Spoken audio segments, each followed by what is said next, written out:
23일 수요일에는 전날보다 기온이 높아지면서 평년 기온을 회복하겠다는 기상청의 예보입니다.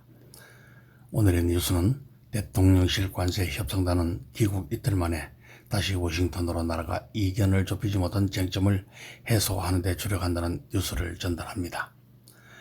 김영범 대통령실 정책실장과 김정관 산업통상자원부 장관이 이끄는 관세 협상단이 이틀여 만에 다시 미국 워싱턴 DC에 도착하고 아직 이견을 좁히지 못한 쟁점을 해소하는 데 주력하기 위해서라고 합니다.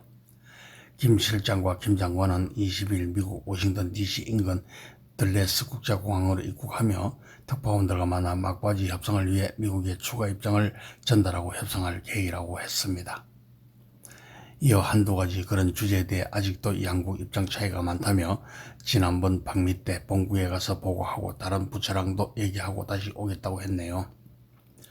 김 실장과 김 장관은 지난 16일 미측 관세 협상을 이끌고 있는 하워드 러트닉 상무장관을 만났고 저녁 식사를 포함해 약 4시간 동안 협의를 진행했다고 하고 이 과정에서 상당수 쟁점에선 합의에 이르렀으나 일부 사안에 대해서는 여전히 이견을 좁히지 못했다고 합니다.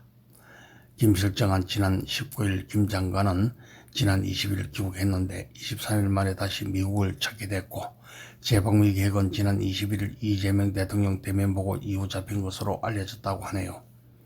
이어 우리가 이번에 온 추가적인 주제에 대해 우리 입장을 미국이 조금 더 진지하게 이해해 준다면 좋은 결과가 있지 않을까 생각한다고 말했습니다.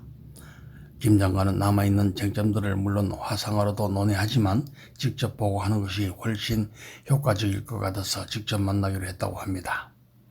김 실장과 김 장관은 이날 오후 미국 상무부를 찾아 러트닉 장관과 협상에 나설 예정이며 러트닉 장관과는 6일 만에 다시 만나는 것이다라고 하네요.